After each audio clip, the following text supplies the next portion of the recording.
Greetings, everyone, and welcome to HBCU Policy Positions and Perspectives for Such a Time as This, 2025 and beyond. This session will provide an in-depth policy analysis of key legislation and regulatory issues impacting HBCUs as they navigate the evolving higher education environment. Our panelists will discuss current policy priorities, funding challenges, and the role of research in shaping future advocacy efforts. I am your moderator, Brittany Williams. I currently serve as a Senior Director of Policy, focusing on improving K-12 assessment and accountability systems and ensuring that students have the support that they need to access and persist through higher education. I am joined by an amazing panel. Dr. Denise A. Smith is the Deputy Director of Higher Education Policy and a Senior Fellow at the Century Foundation. Her groundbreaking research delves into educational equity, promoting diversity in a post-affirmative action society, the financing of HBCUs, and the pivotal role of government funding in empowering these institutions and their student success. We are also joined by none other than the Dr. Terrence B. Tarver. Dr. Tarver is the Director of Government Affairs, Public Policy, and Legislative Affairs for the United Negro College Fund. With more than 18 years of experience in program management, regulatory compliance, education policy, public and government relations, he is more than skilled in coordinating legislative efforts by working with state, local, and federal governments, as well as the media. So you already know that you're in store for some amazing dialogue. With that, I will go ahead and turn it over to our panelists for our first question. Now, this is a bit of a loaded question. And so with that being said, I would love for you to briefly share more about the work that you're doing. My small intro could not do it justice. So I want to really hear about the work that you're doing and the way in which it impacts the way that you will answer this question. That question is, what are the most pressing policy issues affecting HBCUs in 2025? And how should institutions respond? And I'll turn it over to whoever wants to go first. Ladies first, Denise. Thanks, Terrace. Brittany, that's a loaded question for sure. And I think that there's so many things that the HBCU community is thinking about in this moment, right? I think when we are talking about policy issues, I think financing and making sure that key federal grants are still in place and still accessible to the institutions is one of the biggest things that we're seeing folks be concerned about, especially with the federal funding freezes that we saw at the top of the year. And not only just with the Department of Education, but HBCUs get grants from Department of Ag, Commerce, Labor. There's a EPA grants. People are doing stuff with data science, right? And so I think that there's a number of institutions that have grants from across different agencies that are really concerned about whether or not these institutions are going to continue to receive that funding, because a lot of folks have been conflating HBCUs with DEI, or connecting them with DEI institutions. And I think, institutions and have been talking, and I know Terrence could talk more about this, but we have to be very clear about the messaging. HBCUs are not DEI institutions, right? They have always and have forever enrolled any and everyone that wanted to get an education. And so I think we have to continue to educate folks on the Hill about that, educate various members of Congress and even folks on the state level about what the contribution the institutions are making. We're also seeing a lot of various proposals that have been proposed within the 118th Congress that I think we're very concerned about coming up in the 119th. in addition to, let me back up. We also saw recently the continuing resolution come down, but we are not really sure, and Terrence might have more intel on this, what that budget looks like now with the extreme cuts to HBCUs and MSIs that we saw with the continuing resolution budget for the rest of the year. And so because we're still waiting on those budget numbers, we're not sure what that means for Title III Part B. So I think that's, in addition to that, we're also concerned about what's going to come down the pike with reconciliation. We know that last year, the College Cost Reduction Act was introduced in the last Congress. There's a potential that it could be reintroduced this year. And within the College Cost Reduction Act, we know that there are talks about having risk sharing being something that is imposed on institutions. And essentially, risk sharing would require an institution to pay back a certain amount of debt that is owed from their students based off of the number of loans that they've taken out on an annual basis. And if those institutions are not able to pay back those hundreds of thousands of dollars annually back to the Department of Education, it could lead to ramifications in the elimination of eligibility for being able to pull down direct loans. It also could have an impact on an institution's Pell eligibility. And so there's a number of factors here that we're extremely concerned about, because within that same College Cost Reduction Act, they're trying to eliminate Parent Plus and Grad Plus loans, which we know families of students of color that go to our institutions rely on Parent Plus loans because they know that they're willing to take out that loan to ensure that their child can get an education. But there are students all across the country that go to HBCUs and non-HBCU institutions that depend on Grad Plus loans in order to get a law degree, in order to get a master's, in order to go to medical school, dental school, you name it. And so to eliminate those programs, it would be extremely dire for the institutions, as well as the students that want to get an education and access to opportunity. And so I had this conversation with Dr. Carter earlier. I was like, I feel like there's all these different ways to cut and eliminate access to Black excellence and upholding that that we're seeing in this moment. But I'm sure that there are also just a number of other things. I know we're really trying to be mindful of and thinking about how is the Department of Education planning to manage some of these mandatory programs like Title III Part B, and how they're planning to carry that out if they're trying to also dismantle the institution that administers the grants.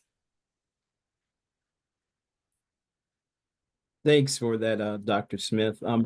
I'll just add to that, for more than 100 years, HBCUs have been pathways for upward mobility for underrepresented and low-income students.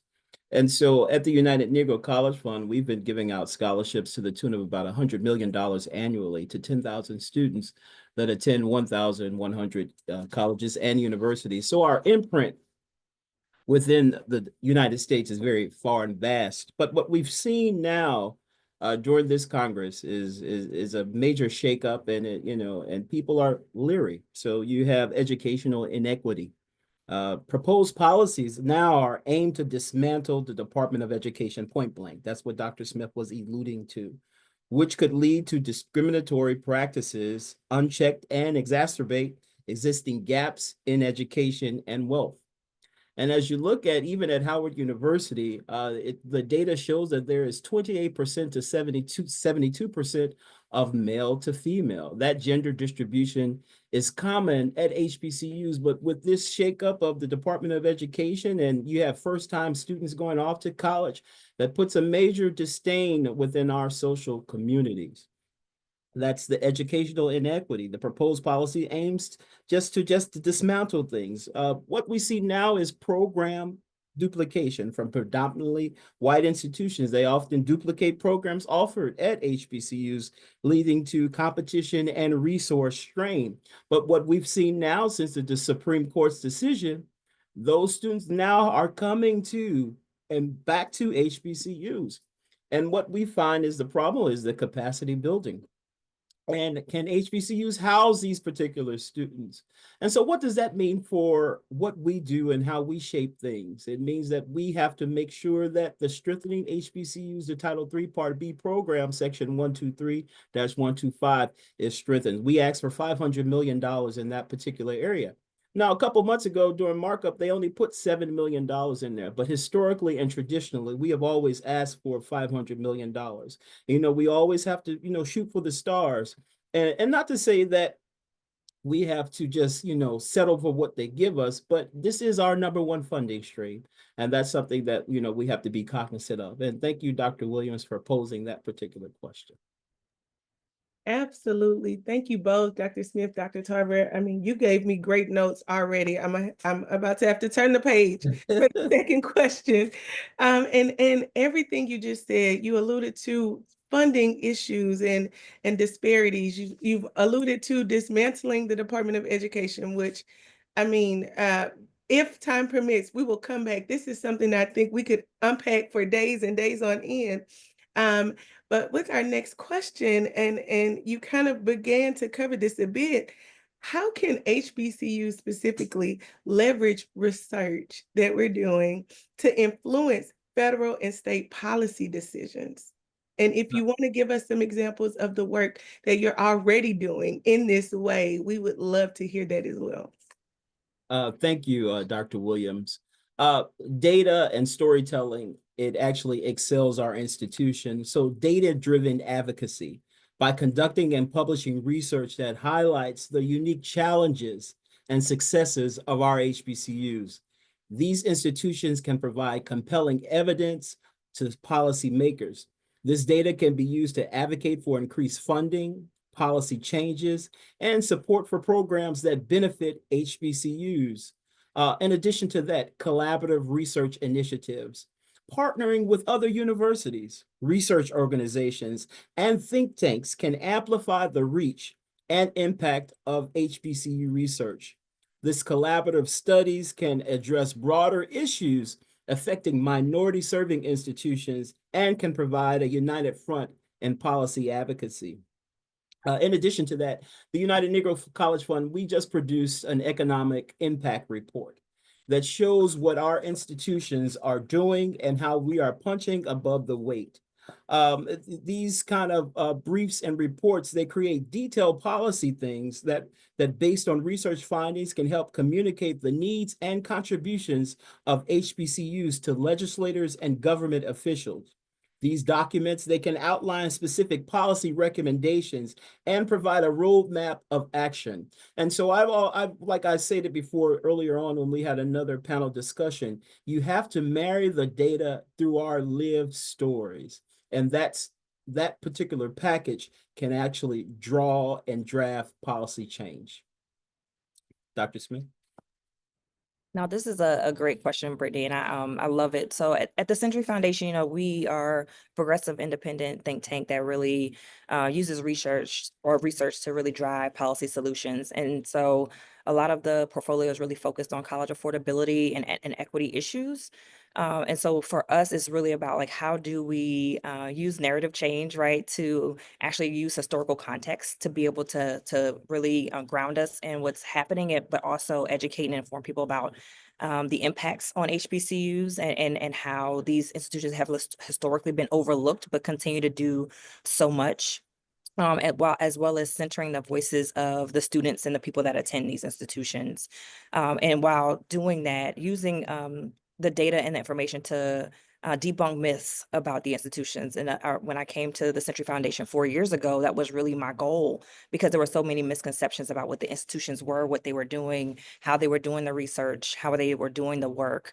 And so it was really important to use narrative change in that way to really help change the narrative from being a deficit-based narrative to really talking about the positive and uplifting things that the institutions are doing in so much meaningful ways. But then also to how does that also help us build coalition and connection with other organizations and people, right? How can I continue to talk to Terrence and Dr. Carter at the center, and others in the space to be able to ensure that we're in alignment around how we're actually doing this work. A lot of the focus has really been on a couple of things. How do we get people to understand that if they're eliminating race conscious admissions and where students of color go, how are we also at the same time identifying pathways to provide more resources and information and grants to HBCUs to be able to maintain the high enrollment, the capacity to be able to have the faculty and staff to take on this influx. And people are not paying attention because this is what's literally happened over the last few years. We've seen enrollment spikes and applications increase. But what the institutions really need right now is support for infrastructure. It's unfortunate that Congresswoman Adams' bill did not pass last year because I think everybody wanted a bite of the apple.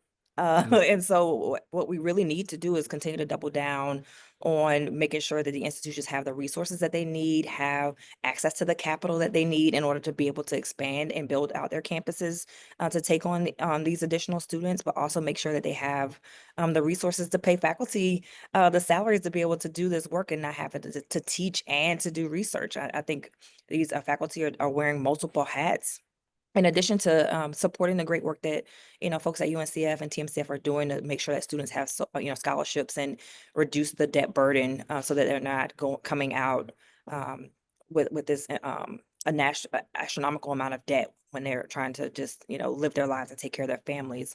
It's important for us right now to also really figure out how do we support any initiatives that focus on housing and infrastructure at this point in time. People are not talking about how much of a housing crisis there is in higher education right now, whether or not a student can actually afford the rent in an apartment building near campus, if there is not adequate housing on campus, and what does that look like?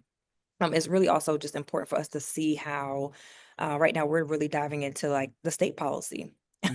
If federal money is going to be depleting, like what is happening on the state level? Are the states even in a position to be able to support the institutions in this moment and really being able to pull on data like UNCF's report on the economic impact to be able to tell them like these institutions are contributing astronomically to your local economy. So you have no choice but to see the value of what they provide. If they were to be gone tomorrow, thousands of jobs would be lost in these communities, and being able to be clear about the messaging around how much these institutions are contributing to local industry, how they're contributing to in the STEM field, in the social sciences fields, right? How you're creating the next generation of thinkers, leaders, doers in this country.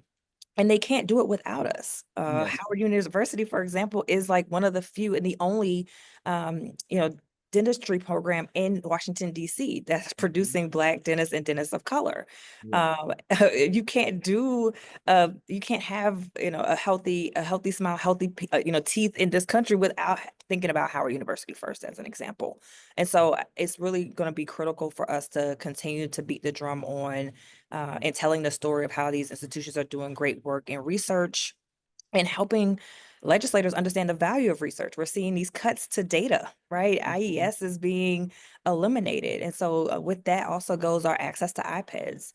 And so we're going to have to be creative in how we tell these stories now.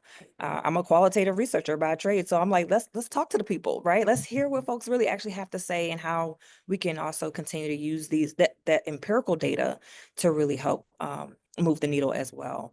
And so I think we also have to have these conversations about Black women and their high attainment and higher education, right? We are the most educated group of people in this country. And so how do we also grapple with this issue of the fact that we still have to pursue all these degrees because Yep. we have to in order to get the pay, right? And the pay inequities are a huge issue. And so we have to get people to understand like there's a reason why we're having to pursue all these degrees in order to get the job, and being able to look into the data there to really be able to tell that story is going to be really important because we know about all the data that talks about the gaps between Black men and Black women in pursuing higher education.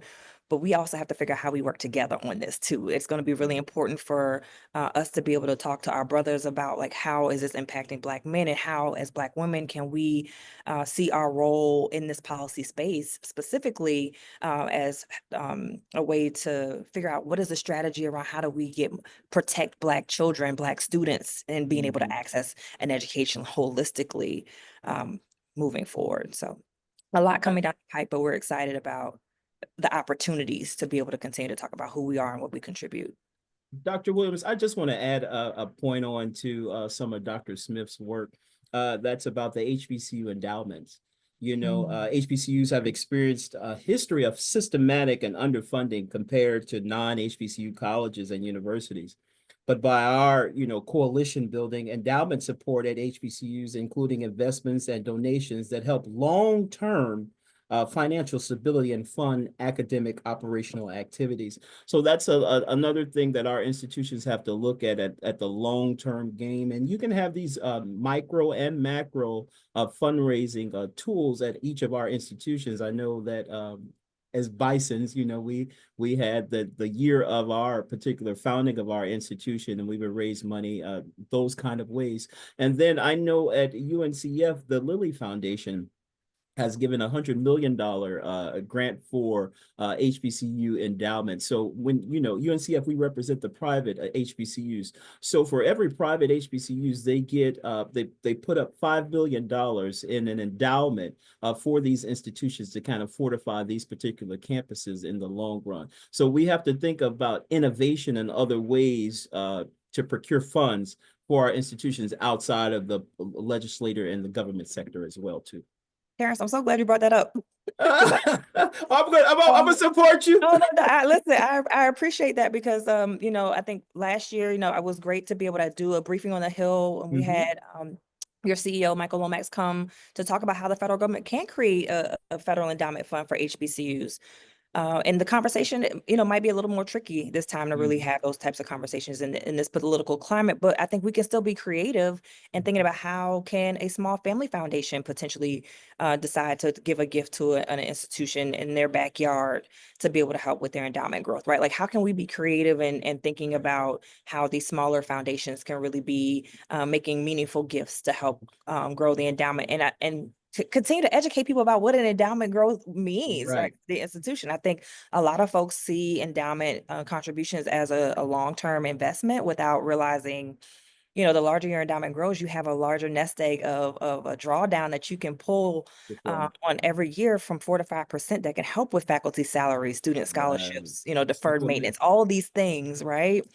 And so we have to continue to be creative in thinking about what are the pathways. Our financial institutions be more creative in how they're thinking about contributing to supporting endowment growth for the institutions across the board. So,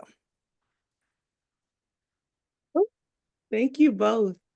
Y'all said a lot, and it was so important. I'm so thankful that this is being captured and recorded. I hope the audience is taking as many notes as I am. We talked about research, we talked about advocacy, we talked about community and narrative change and the power of informing outreach, right? There's so many pieces to the puzzle and there's so much work to do. And I would be remiss as a parent of 3 Black boys if I didn't say, Dr. Smith, you called out the dental school on Howard's campus. And I have an 11-year-old right now that wants to be a dentist. And he has wanted to be a dentist since he realized that this was his superpower, as he would say, and how important it is for me as a parent to have this so close in our backyard, this school in our backyard, because representation matters. And so I am just beaming on the inside as a researcher, but as a parent, I have vested interest in this work, and seeing these things come to fruition for our communities is so important. And so thank you both. Thank you both so much. I love this. I could go on and on, but you gave us such perfect segue into my next question. Okay. And so the next question is, and you touched on this, you both touched on this a bit, but the next question is, so what's the role of partnerships? What role do partnerships with policy organizations and advocacy groups play in shaping a sustainable future for HBCUs? And like I said, y'all started the conversation, so let's unpack this a little bit. Wow. Thank you, Dr. Williams. It's so important, the role of partnerships by amplifying the voices. Collaborating with advocacy groups helps HBCUs amplify their voices and concerns in this policy arena.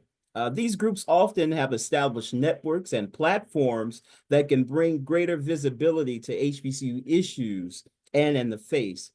Resource sharing is so important. Policy organizations, we provide HBCUs with access to resources such as research, funding, and expertise. The support can help HBCUs develop more effective strategies and programs. Collective action. So I've talked to you about amplifying voices, resource sharing, and now we have collective action. Partnerships is an enable collective action where multiple organizations work together to advocate for policy change.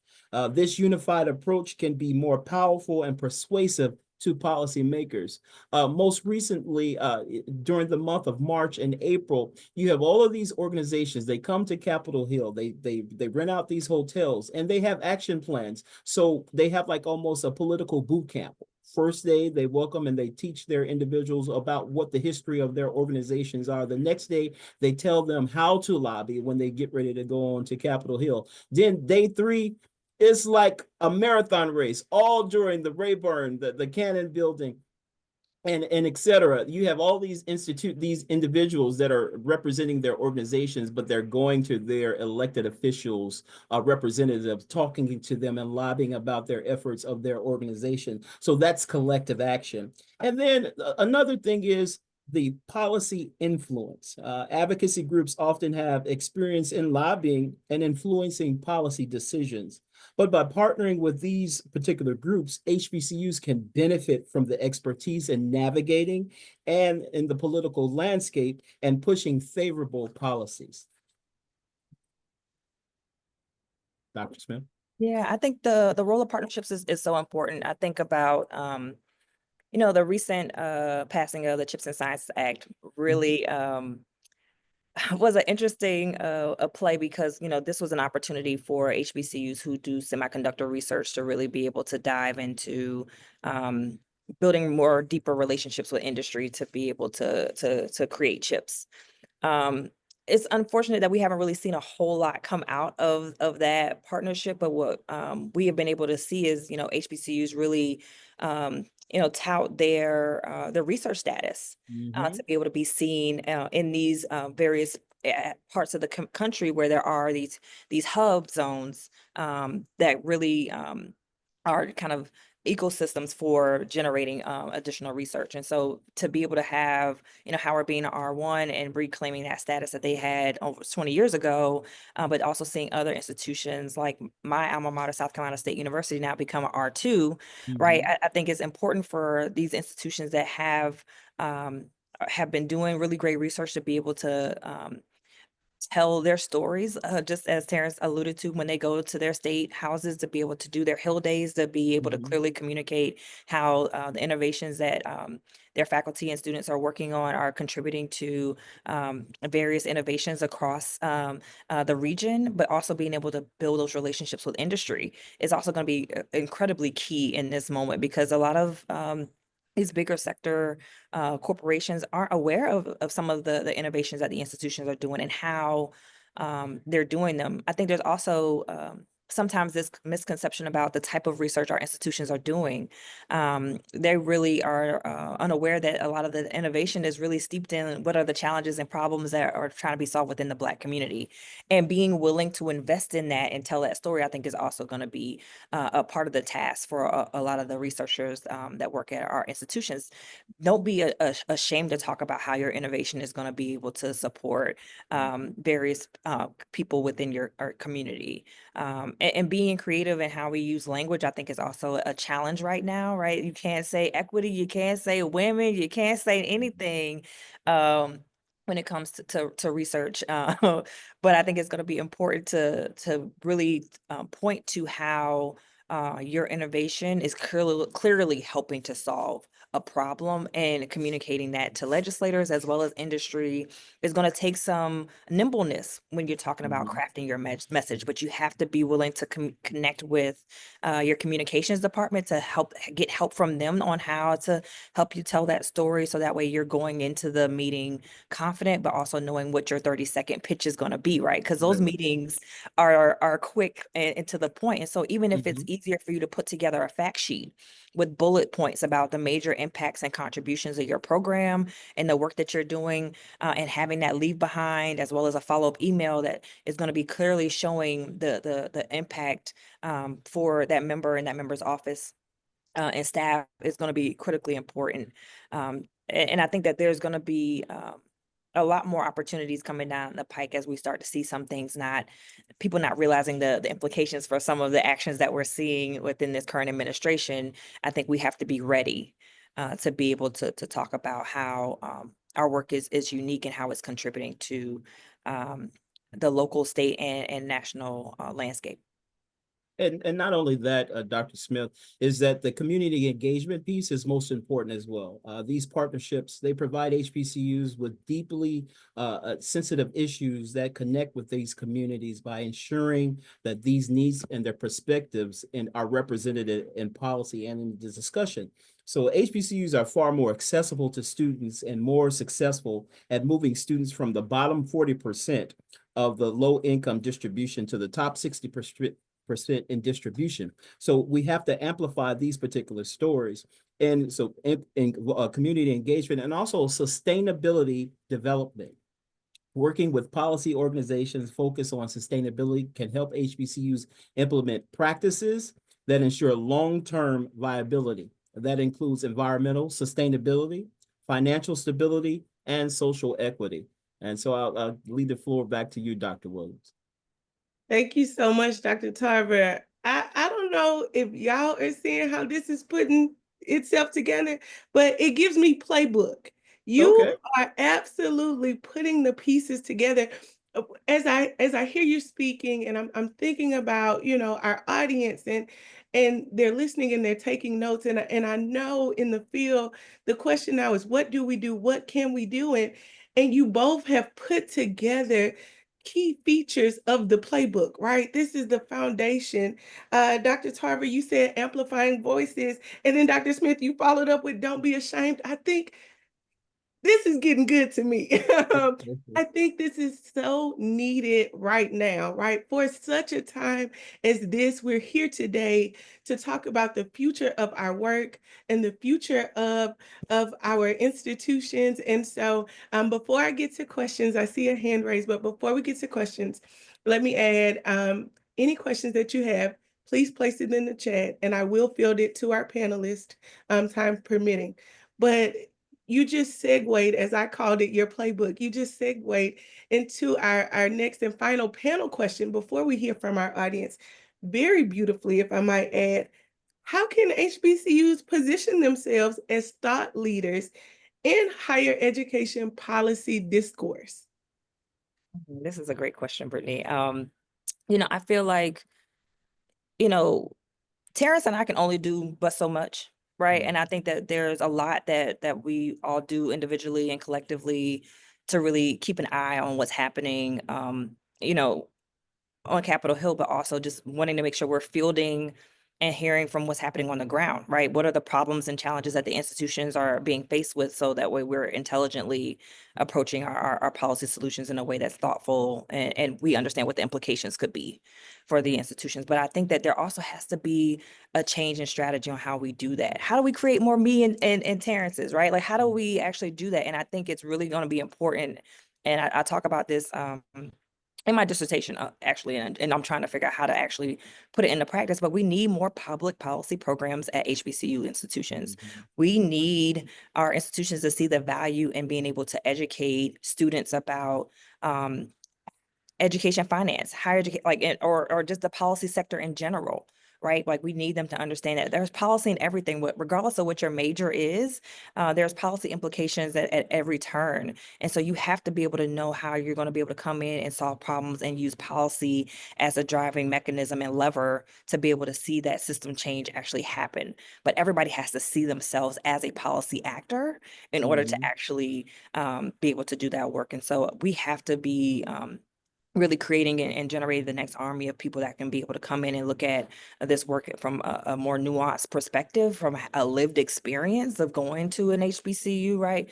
Of growing up in a rural community, right? Or knowing what the challenges may be within a particular community, so that way we can be thoughtful about how we engage with folks on Capitol Hill and talk about the challenges that folks are facing. And then also being able to read through bill text in a way to be able to understand it and see, like, there's gaps here. There's Go through the weeds. Yeah. right. You got to be able to do that. And being able to interpret it and analyze it in a way that shows them that there are gaps here. What is the implication for this? You haven't even thought about how you might implement this, and being able to call those things out, and then also be able to inform in a very thoughtful way, so that the policy is actually implemented, and it doesn't do harm to the people that you care about, the students you care about the most.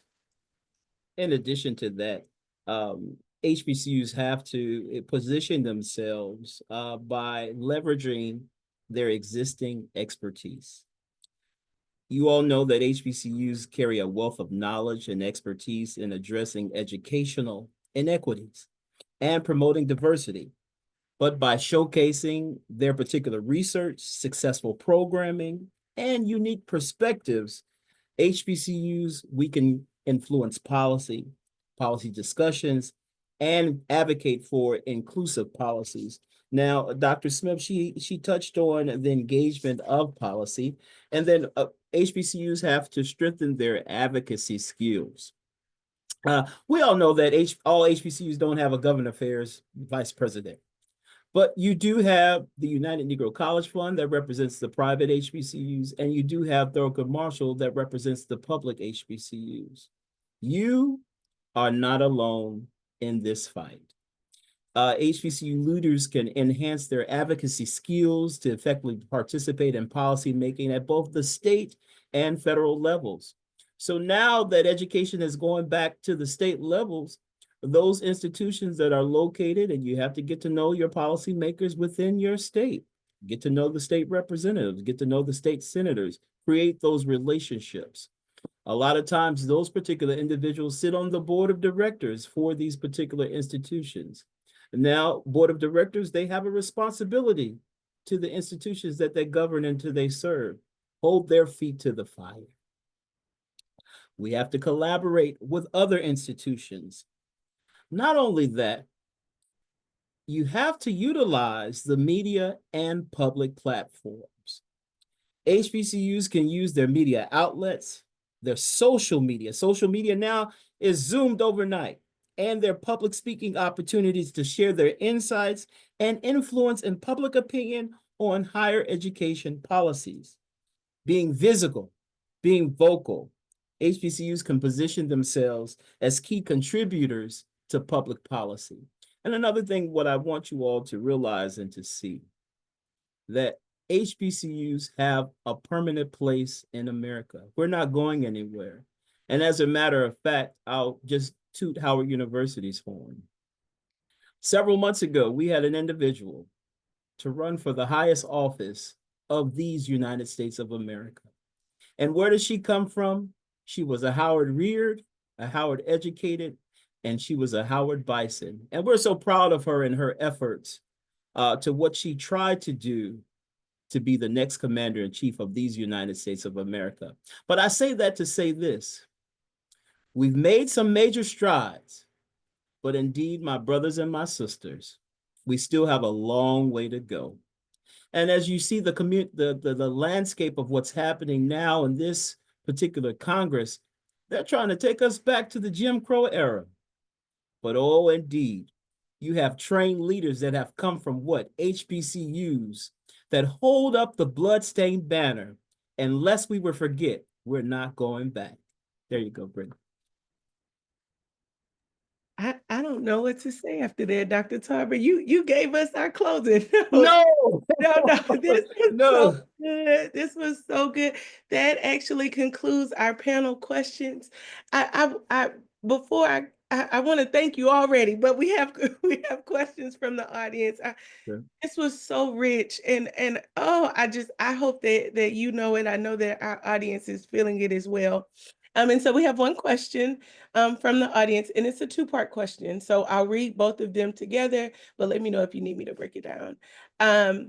This question says, is it possible for a consortia of HBCUs to establish a repository for mixed methods, qualitative and quantitative data? The second question is, then is there opportunity to build capacity around this idea so that we can house our own data warehouse henceforth? And I think this is a really good question, particularly at a time where we don't know what is going to happen with iPads, with data lab, with NCES. And so I think this question is trying to ask, how are we going to protect our data and our variables and our methodologies? And is there capacity to even do so? I think that this is a phenomenal question, and I think that this is something that somebody needs to put into a concept for a funder, Uh-huh. because I don't think that folks are really thinking about this at all, to be completely honest with you. I think people are like, oh my God, iPads could be going away. What do we do, without really thinking about what's in house. I also think that being able to build a consortium is a great idea, because the capacity issue is a challenge.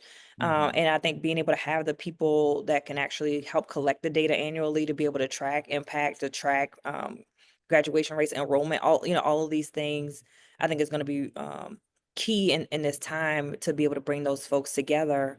And I'm curious, I don't know, Terrence, you might have a better sense of like who might be willing to fund something like this, but I think that there's a number of folks that have been trying to figure out like how can they do more to support the institutions, but they're not really sure. And I think we also just have to figure out how to tell the story about like the value of data in this moment, and what not having it would mean for being able to track health outcomes, not just just higher education enrollment, but also thinking about like the health implications for your students on campus, and knowing how that's being navigated, but also um, really just wanting to be able to show the impact of the institution overall and what it's been able to contribute. Thank you for that question. I'd like to, number one, offline, make sure that you get my email address. We have at UNCF the Patterson Institute that houses all of those policy and think tank issues. There are organizations that are willing to fund these kind of efforts. I would ask that you start a white paper and you write up a proposal and you present it to either one of our organizations and to see how we can shop it around. And then not only that is that once you pull the capacity building institutions together and to see what you want to do in the different myriad of facets of areas that you want to house this particular information, I said, let's do it. If it haven't been done, let's create it. We have to be the ones to build our own infrastructure. Nobody else is going to do this for us. We have to be the ones to do it for ourselves. And as you see what's happening, they're trying to take away and erase the strides that African Americans are making, even down from the point of taking down. I have some colleagues that serve in the Army. And during DEI, they had, when you walk into the building, they tried to erase what significant African Americans have done in these armed forces. And we have to protect our stories. And at our institutions of higher education, at our HBCUs, in our libraries, we must house and hub these particular issues and stories when itself. So on a micro level, making sure that our institutions are safeguarded. But as you build this particular proposal out as this suppository that you want to have, let's talk about that offline. And I see some synergy here, and I see some growth that can happen out of this main question.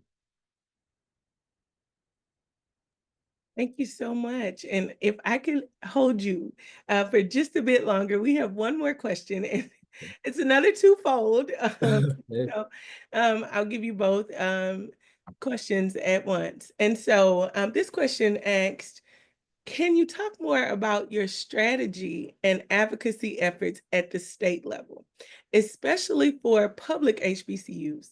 Given your work, what are some things HBCU advocates should be thinking about here? So one of the things that advocates have to look at per institution is each institution has their own priorities, their own appropriations on what they need for that particular institution. So you have to talk to the schools to see what are the main necessity needs. When we go to the state capitol, how can we advocate? How can our infinity groups, how can the fraternities, the sororities raise the clarion call to actually, if there needs to be a new road, to the institution, that goes under infrastructure. If they need the dorms, if they need more dorms on the campus, that goes on to infrastructure. We just talked about Howard becoming the R1 status. That comes under infrastructure because you have to have the programs in order to be a #1 research institution. So you have to understand the breakdown of what the needs are for these particular institutions. You can't just go up into the state capitol and say, oh, well, Jimbo's son, he can't make, his bill for the semester. That's not going to cut it. You have to have data to provide. Does this institution have extra funds to provide scholarship funding for this institution? Is the institution already in a deficit? How many loans does this institution have? We have a certain thing that they're under the Department of Education, where if institutions fall behind, there is the capital finance program. And so that's a whole nother thing within itself.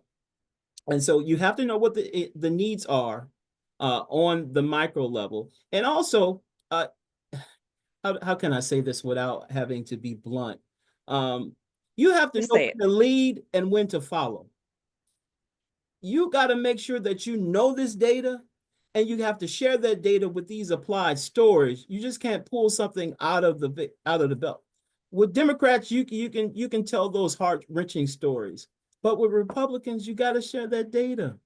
And then when you share the data with the Democrats and the Republicans, and then you pull on those stories that pull from us, then there's policy change. Then you're willing to get someone to look at what is that particular issue. And then if they don't know what it is, they'll call one of their fellow representatives and to see who will champion and how these letters, they'll sign on to a letter. And then the more votes that they have on the letter, and then once it hits the floor for policy change, then you see, maybe it might not happen that year, but you keep inching along at it. And just because your particular appropriations ask didn't happen that particular year, but you keep inching along 3 to 5 years, something will happen if you're on the right track. I can give you an instance now that we're dealing with within UNCF. There is the FEMA Nonprofit Security Grant. And right now, that grant has about $300 million in it. Half of it goes to the states and half of it goes to urban areas. We know we're in a conservative Congress.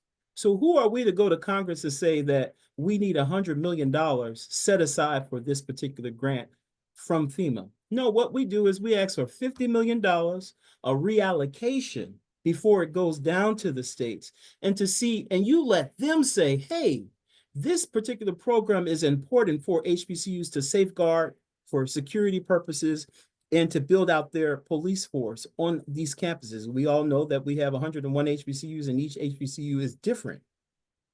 But they can really use this money versus these larger institutions that already have these large endowments. This is just filling their coffers when they go after these grants when they come down to the state side. And so, but you got to know the background language. You got to know this information first before you go after some of these particular grants. And I'll go on and speak about capacity building. Some of our institutions don't have the money don't have the manpower and the staff to go after some of these grants because some of the staff are just stretched. Let's really tell the story. Let's really tell the truth. But I can go on and on, Dr. Williams. I look forward for you all bringing us back for a part 2, maybe next year or something of that. But I do want to say to Dr. Carter and Dr. Rose, and to you, Dr. Williams and Dr. Smith, thank you guys so much for having us. This was a great hour of doing something meaningful for the HBCU community, and I'm honored. Thank you. Yes, I would just echo everything that Terrence just said, and I just also think that it's important for as you think about the public institutions, policy is not created in a vacuum. To Terrence's point, you have to understand, what the issues are, what the problems are in those communities. So having those conversations, with institutional leadership, with faculty to really understand like what the challenges are, I think is going to be important to and actually think about what is a strategy. What does that look like within your particular state and local community? Because every state is different. You've seen different examples. Legislatively, you've seen, Representative Harold Love as an example of how he's dug into the budget books to look and see how underfunded Tennessee State has been. over the years. That is a strategy. That is a template, a model. The bill that he proposed to create the first HBCU success office in the state that mirrors much like the White House HBCU initiative. Do legislators think that that is something that could be replicated across some states? It potentially could be. You have to think about strategies like, in North Carolina, they have the first ever statewide HBCU caucus. That's just an example of how Representative Zach Hawkins decided to make a bipartisan, bicameral, similar to like the bicameral caucus in Congress on the state level. As a way to be able to advocate for the North Carolina HBCUs. And so you have to think about various strategies like that. And then we also see the litigation example, right? We've seen how Maryland's lawsuits have been able to result in those institutions being able to get funds to support, not necessarily what they should have, but it was a significant settlement to support the institutions. And we've seen that historically, over the years dating back to the Ayers case, in Mississippi. Have to think about what are those strategies that have worked in the short term and the long term to be able to figure out how to support the public universities. And in this moment, it really is going to be important to be able to figure out like, what is the strategy of the Board of Regents in your state? Because that's also important, because some people are trying to appoint folks in certain states to their Board of Regents to represent HBCUs that may not necessarily have HBCUs in mind. And so you have to be an active voice, an active participant in those conversations, as well as figuring out how do you show up when it comes to public state appropriations across the board. How has the state been supporting you? Have you been able to get a building or a support for infrastructure on the budget books in the last decade or not? And then how can you also build relationships that allow you to be able to tell the story about like, this is what the data said around how you've been supporting me over the years, and how do you, right now, I think public universities should be preparing to think about how they can be ready to arm themselves, preparing for the 2026 legislative session. But thank you again, Dr. Williams. You've been amazing. Terrence, it's been great to be in the space with you. And thank you, Dr. Carter and Dr. Ebony Rose Wade, for just the opportunity to be in the space and be a part of this convening. Yes, no, thank you. I have been your moderator, but even more, I have been your student. Today was so good. And so, Dr. Tarver, for part 2, I called dibs on being your moderator again. I want to sit right back here with you all again. And so this concludes our session. Thank you so much to our host. Thank you so much to our audience. I do want to remind the audience, please complete the session survey. Let them know how great this conversation was. Thank you all again, and I wish you the best weekend. Take care. Bye-bye.